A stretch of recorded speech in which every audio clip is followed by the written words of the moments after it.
Good morning. Good morning. How you doing this morning? Fancy meeting you here. Yeah. Good morning. It's good to see everybody here today. Oh, wisdom. You know, you're probably going to be cooking a turkey over the next 2 weeks. Some people actually do a practice turkey before they do the real turkey. You know, maybe we did that this last week. We had a meal for the seniors from different churches, And a couple of ladies cooked. We had 2 turkeys. One of them I know 20 pounds. And a lot of stuffing. So that was like a practice dinner. So it was good. But isn't it a blessing that you could talk to someone? It's like, now it's okay, right, to put the turkey in frozen? And then some of you are smiling. No, it's not. No. I'm talking about in the deep fryer, in the oil. I'll send you this YouTube video. It's great to have wisdom to say, this, you probably need to think about this, okay? Now we read Proverbs a little while ago, but this Proverb, chapter 7, is so wonderful. I want to discuss it. So follow along here with me as I read here. Proverbs 7. My son, keep my words and treasure my commandments within you. Keep my commandments and live, and my teaching as the apple of your eye. Bind them on your fingers, write them on the tablet of your heart. Say to wisdom, you are my sister, and call understanding your intimate friend, that they may keep you from an adulteress, from the foreigner who flatters with her words. For at the window of my house I looked out through my lattice, and I saw among the naive, and discerned among the youths, a young man lacking sense, passing through the street near her corner, and he takes the way to her house, in the twilight, in the evening, in the middle of the night, and in the darkness. And behold, a woman comes to meet him, dressed as a harlot and cunning of heart. She is boisterous and rebellious. Her feet do not remain at home. She is now in the streets, now in the squares, and lurks by every corner. So she seizes him and kisses him. And with a brazen face, she says to him, I was due to offer peace offerings. Today I have paid my vows. Therefore I have come out to meet you, to seek your presence earnestly, and have found you. I have spread my couch with coverings, with colored linens of Egypt, have sprinkled my bed with myrrh, aloes, and cinnamon. Come, let us drink our fill of love until morning. Let us delight ourselves with caresses. For my husband is not at home. He has gone on a long journey. He has taken a bag of money with him.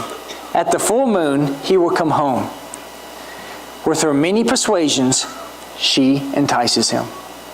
With her flattering lips, she seduces him. Suddenly he follows her as an ox goes to the slaughter, or as one in fetters to the discipline of a fool, until an arrow pierces through his liver, as a bird hastens to the snare. So he does not know that it will cost him his life. Now therefore, my sons, listen to me, and pay attention to the words of my mouth. Do not let your heart turn aside of her ways. Do not stray into her paths. For many are the victims she has cast down, and numerous are all her slain. Her house is the way to Sheol, death, descending to the chambers of death. It's powerful, isn't it? That proverb right there, Proverbs 7, tells us so much. There's so much we can learn from Proverbs 7, and I want us to go through it. It wasn't enough just to take one passage out of it and focus a whole sermon on, which I could. There's so many sermons right here. But I want us to look at this entirely. And I'm going to lead you through this proverb in a certain way. It's not going to be starting in verse 1. So just join me in this thought process. And on your fill in the blank, I have left a blank there for 7 main points here, but I had left there space there for you to write down the comments that are pertinent to you. Because you know what you need to hear. A lot of times I tell you, okay, this is a main point, you need to hear this. But for certain of you, different points are going to stand out more. All right? And I want you to write these down. and so you can remember them and maybe help you. So the first point, avoid sin. It's so obvious, isn't it? And just to clarify, sin is what separates us from God. So let's look at this passage again, verse 21 through 23. With her many persuasions, she entices him. With her flattering lips, she seduces him. Suddenly he follows her as an ox goes to the slaughter, or as one in fetters of a fool, until an arrow pierces through his liver, as a bird hastens to the snare, so he does not know that it would cost him his life. Oh, this is sin, is it not? Do you ever know what you're getting into as you're going into sin? No, of course not. No animal understands what they're going into as they go into the trap. So how does she do this? With her many persuasions, right? Flattering lips. And this happens a lot. Most men, we had the 5 love languages that Chapman wrote about. Most men, act of love is through words of persuasion. Words of affirmation. So you can build a man up and tear him down simply with words. All right? So she uses these flattering lips as part of her many persuasions, and she seduces him. And he just stands there. I wonder what she's doing. He knows exactly what she's doing. And so he allows himself to get seduced. And then he followed her. Have you ever seen a situation or known someone close to you or been this person yourself, but you've seen somebody and you're like, no, what are you doing? You're watching that movie and the music changes, so obviously it's bad. And they knock on the door, what are you doing? Listen to the music. And it's so strange that it seems like no one understands what's going on unless you're looking at it from the side. And you try to help. No, don't do that. Don't do her. And that's what this guy's saying. You have to watch out. Don't do that. Don't follow her. But he followed her. He followed her. And my question is what are you following? Because you're following something. And you may just say, I'm not following, I'm just doing, I'm just being me. Well, that's not really true. You're being you, following something, okay? So the question is, what are you following? It's obvious what he followed. You can actually see. He followed her. Allowed himself to follow. And John 5:30 and 6:38, these 2 verses here, are a quote from Jesus. Says, I can do nothing on my own initiative.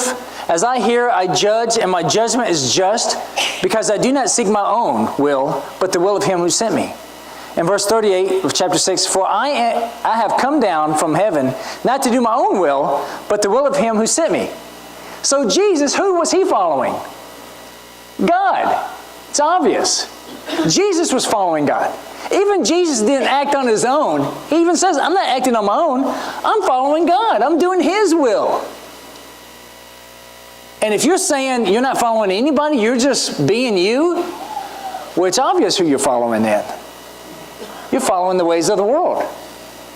Because if you don't follow wisdom, if you don't follow God, then you're going with the masses. You're going with the flow. Have you heard that? Just go with the flow. Well, the flow ends up going over a dam, okay?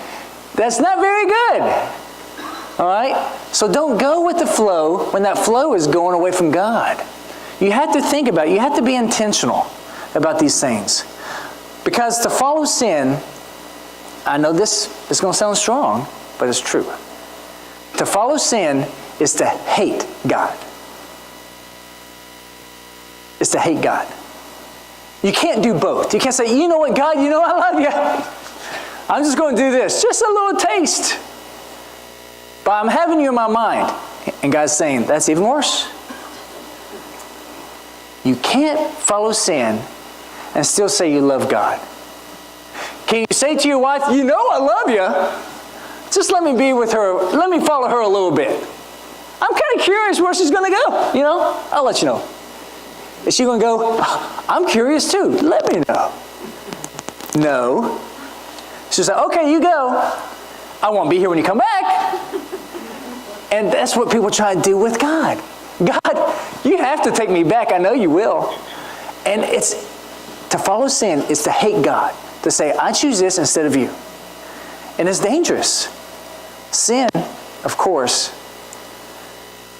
is death, like it says there at the end. And so here, avoid temptation is so key. Avoid temptation, because the best way to get out of sin is to avoid temptation. Here in verse 14 through 20, and with a brazen face, she says to him, I was due to offer peace offerings. Today I have paid my vows. Yay! Therefore I have come out to meet you. You're special. To seek your presence earnestly, and I have found you.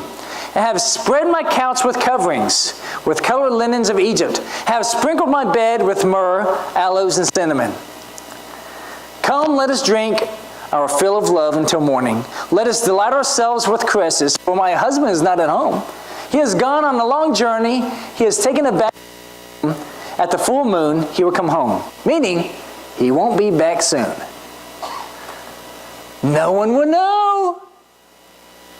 Oh, that's a secret little tale that follows every temptation, doesn't it? Who will know? Only God, right? So speak of only the positives. And that's what temptation does. Let me tell you about all the positives. Look at all the pretty colors that are on my couch. Smell the smells. And that's what temptation does. Tells you all the bells and whistles like a used car salesman. It doesn't tell you all the misery and loss it's going to cost you. And that's temptation. Now, to the non-believers out there, I just want to let you know, as Christians, we believe not everything pleasurable is right. And so I understand as a non-Christian, you've heard different things from the world. If it feels good, does it? But as Christians, we don't believe that. We don't gauge whether something's right or not by how good it feels. But we have a higher order of wisdom. And we would love to explain to you that. And hopefully we're doing well by abiding by that. So to avoid the temptation is to listen to the defense of sin. Avoid the temptation. This is another of your points here. Avoid the temptation to listen to the defense of sin. Because she was defending sin in itself. And this happens all the time. Especially when you're with a peer, right? When you're with a peer and you say, no, I don't think I should do that. Well, and then everything they say is defending the sin. It's not that bad. It's just a drink. Do you have something against the drink? Like the drink has a personality, right? And they defend it. Oh, are you so afraid of your honor that you won't even walk with me? We have to be careful because temptation is conniving. Temptation cares nothing about you. It doesn't. As Christians, we seek to please God before ourselves. Now this is hard because there are people that call themselves Christians that are living completely in the world. All right? They call themselves Christians but living completely in the world. And they're saying, oh, are you judging me then? I'm a Christian. And you're saying what I'm doing is wrong? And see what they're doing? They want to try to get you to join them so you're not judging them. And that's not a friend, right? Friends don't get you to do that. They don't talk to you like that. So I love the passage, that dumb ox. That ox led to the slaughter. You know, when you hear that, ox led to the slaughter. Have you ever been to a slaughtering house? We had one close to our house growing up. It's brutal. It's brutal. They don't make shows about that to show, hey, let's show you the slaughtering house. Oh, that's the stunning hammer. Let me show you what that does. Dumb ox. Or the bird going to the snare. It's tragic to think about it in that way, but that's what we are if we follow temptation. If we follow along the way. So I found this little cartoon here. You know, you had this sign above the door that says temptation, okay? And then it says on the door, do not enter. Pretty obvious, right? And here's a guy all bandaged up. Hey, I wouldn't open that door if I were you. You're probably thinking, well, I'm going to listen to you. Look at you. You look pretty torn up. And look behind that door. Now, kids, I wouldn't pet that animal. That says sin on him, doesn't it? Now, what do you think he does? Genesis 4:7 there at the bottom says, if you do, will you not be accepted? But if you do not do what is right, sin is crouching at your door. It desires to have you, but you must master it. That's temptation. And for some people, the more you tell them don't do something, they exercise how they can do it faster. I don't know why. Some do that, but we do not need to be that way. If someone says, bandaged up like this, don't put that frozen turkey into that hot oil. Oh, you're just trying to keep something good from me. Does that sound familiar? What did the snake say to Eve? Oh, he just doesn't want you to be like him. And people do that. Oh, you just don't want me to have a good turkey. I see how it is.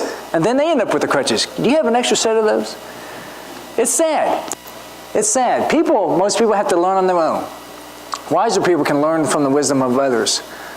Proverbs 7:10 through 13. I'm going to start in verse 13 here. So she is now in the streets, now in the squares, and lurks by every corner.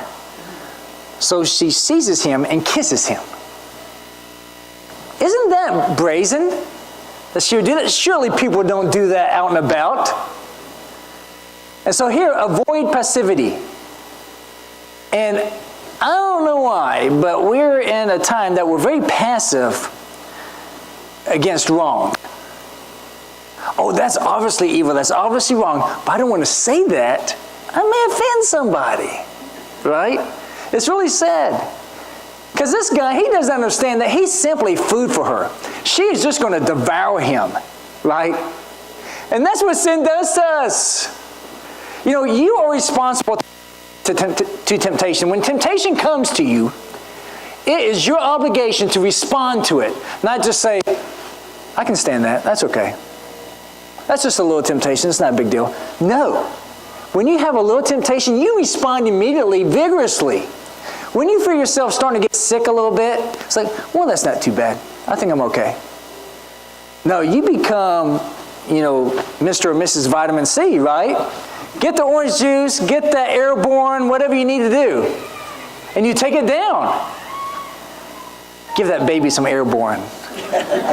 So, you are responsible. When that temptation comes to you in just a little bit, you're responsible to react to it. When something bad comes to you, dog comes barking at you, well, it's not biting me yet. No, you don't do that. Oh, it's biting him. Whew, glad I'm not him. I can still stay this close. That's not smart. At least kick it. You need to respond to temptation. Okay, respond to it. Now, it is a great blessing to have close spiritual relationship, is it not? If I have close brothers that I can talk to and share things with, you know what? I've got this going in my life. I want to hear you just from the side what you think about it and explain it to them. This lady, she's in my life. She's asking me for help. She's a single mother, really nice lady. She's asked me to come over and fix some things at the apartment. I mean, there's nothing wrong with that, right? I mean, it seems like there may be a little something there, but I think that's just me. Now, you can see how you can be fooled by that, right? Now, if you share that with your friends, hopefully your friends would say, I'll go with you. Or, no, let's pay someone to get it fixed.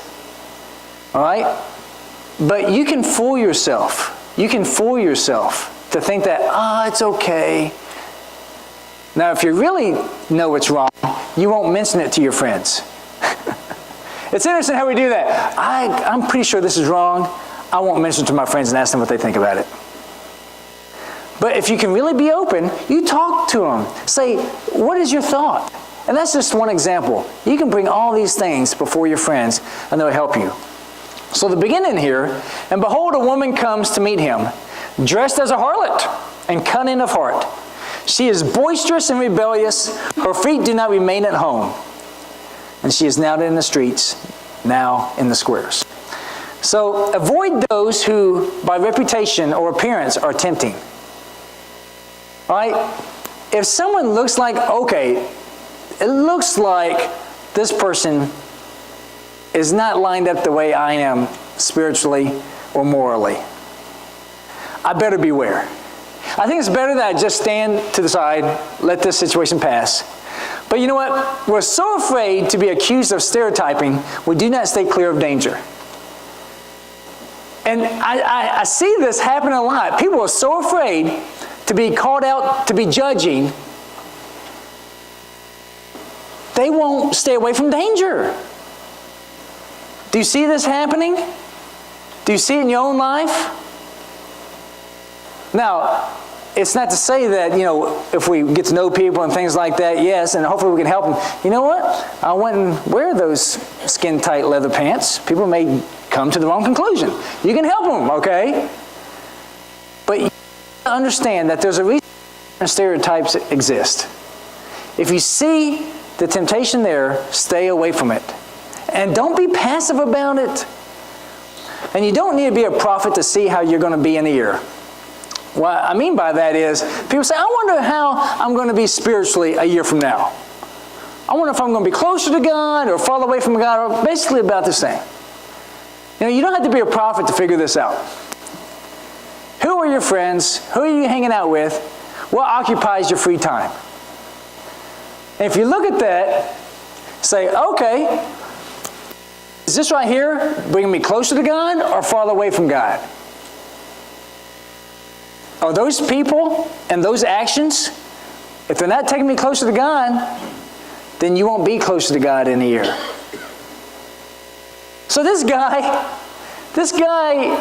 the temptation was there. This woman, it says, was dressed like a harlot. So as soon as he saw her, he should have understood, I don't think she knows my mom. Okay? He knew what kind of lady she was, or had a good inclination. Okay? Had a good inclination. So avoid going into temptation. And isn't this nice? You can avoid, if you know that there's going to be temptation over there, you can avoid even going into that temptation situation. Maybe a computer, whatever situation it may be. All right? You have that power. For at the window of my house, I looked out through my lattice, saw among the naive, many of them, and discerned among the youths a young man lacking sense. Isn't it nice you can just see that? Oh, that guy, he has no sense whatsoever. Passing through the street near her corner, and he takes the way to her house. In the twilight, in the evening, in the middle of the night, and in the darkness. If you are in a place and time of trouble, trouble is probably going to happen. Okay? This isn't a deep thought. If it's late at night, you go into a place of ill repute, you think, oh, I'm strong, I'm okay. Then you're the young man or young person or person, no matter what your age, of no sense. You should have a hat. I have no sense. That'd help people. I'll stay clear. Thank you. And so we need to understand that he put himself in a way of temptation. He went out of his way and put himself in a way of temptation. Why do we do that? Why do we do that? Pure naive. Naive of the situation, the temptation, or nothing I can't handle. Pure arrogance. That's a cousin of pure naive. Pure arrogance. Or, I'm sure it'll work out. Yeah. What could have hurt? Famous last words, right? I'm sure he was feeling high of himself. Late at night, going into an area of ill repute, seeing a woman dressed as a harlot. I think I'll be okay. I'm pretty wise. This is, of the group of naive, he was known as the one without sense. So we have to be careful. So let others help you make these decisions.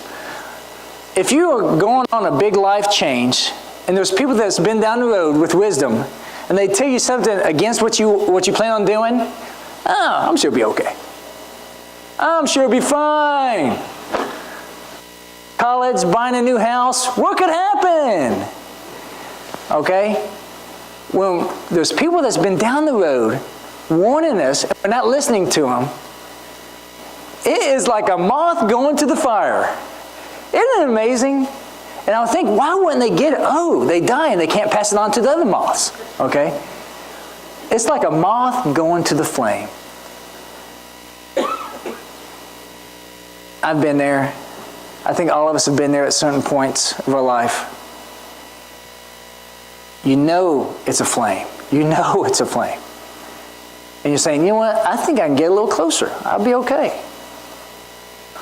And that's the danger. That's the danger. So verses 24 to 27, this is the end of the passage. Now therefore, my sons, listen to me and pay attention to the words of my mouth. Do not let your heart turn aside to her ways. Do not stray into her paths. For many are the victims she has cast down, and numerous are all her slain. Her house is the way to Sheol, descending to the chambers of death. Now the world would say, I think that's a little harsh. I mean, is it her that's really causing you to... Come on. And that's what the world does. Tells you sharp eyes. Is it really that sharp? Sin leads to death. James 1 does a wonderful job describing this.